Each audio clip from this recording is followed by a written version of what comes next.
Welcome to Mrs. Peach Thrifty Living. I'm so happy you're here today.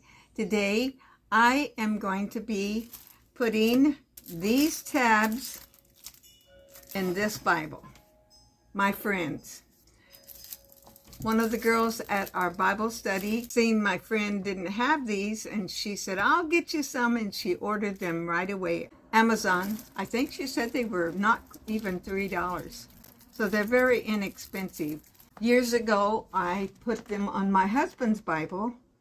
So I told my friend, I said, I can go ahead and do that for you if you want me to.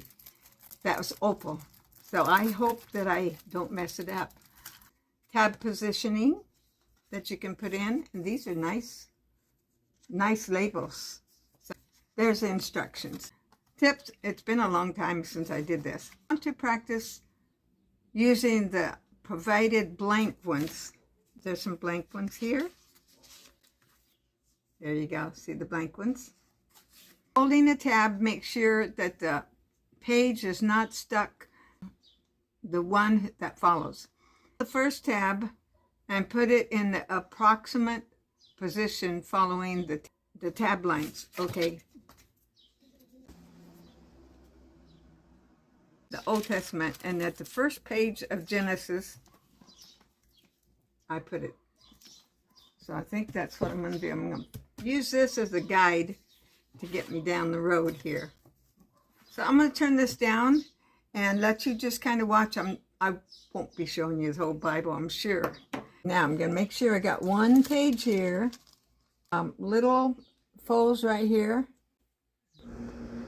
I was concentrating. I didn't want to mess up on my very first one.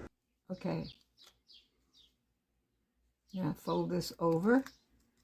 So it's got a little fold line. Okay. First one is on. I'm going to turn to Genesis. Then we got Exodus. Okay, I'm going to set this up here. Guideline. Now I'm going to put it right here. Okay. And what I'm going to do is put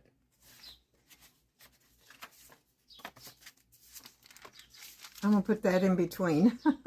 Just kind of maybe this way. Okay, I got it done.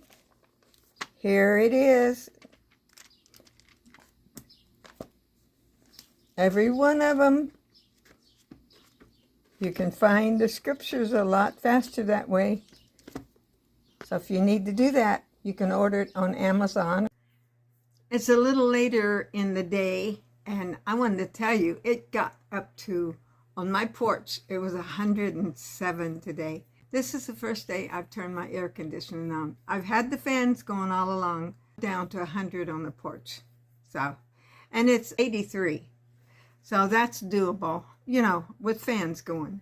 I was looking in some of my books, and I think I will tag this as a Thursday booktube. I know it's early for one or late for the other, so I'm just going to tag it, and anybody can look at it because these are all to do with books. For me, putting the Bible tabs on there.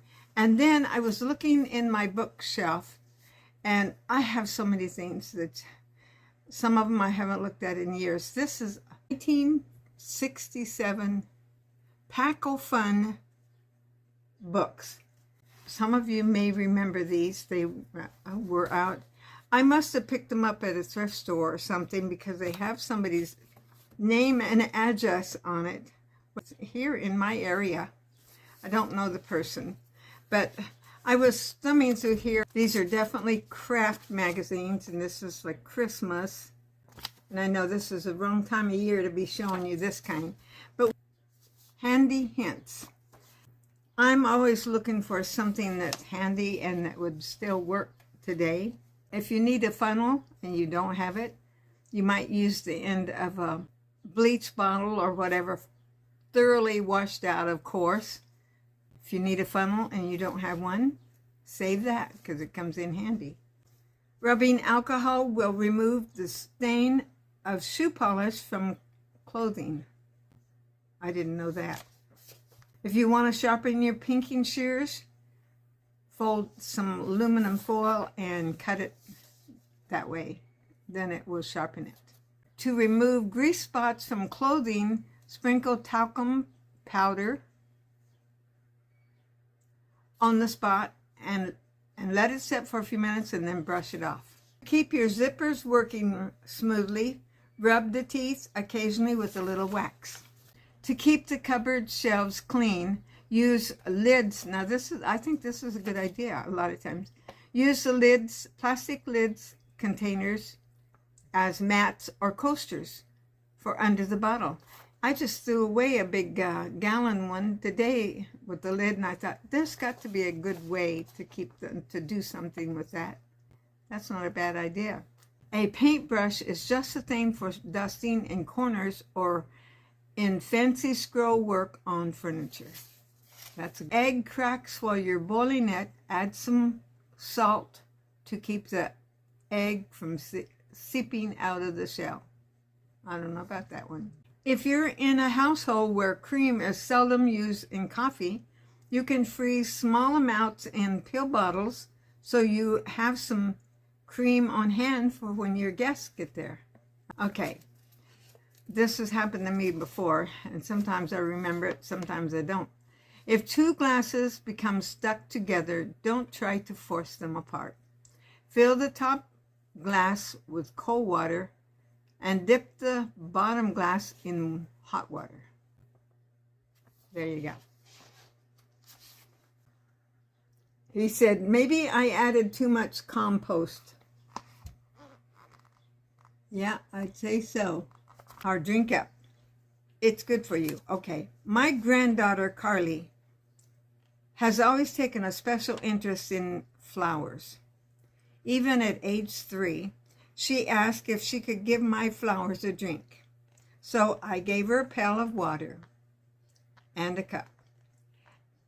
As I watched Carly dip the water into the bucket, took a big lily bloom tenderly in her little hand and literally gave the flower a drink. She stayed until she gave each bloom a drink from the cup. It was a precious sight to see. Thank you so much for watching this hodgepodge video today. I hope you'll come back tomorrow for Wiggle and Jiggle with me. And I'll be having something for you. And later in the day, Lord willing, I'll have my live with gospel music. Please like, subscribe, comment, and share. And don't forget, Jesus loves you.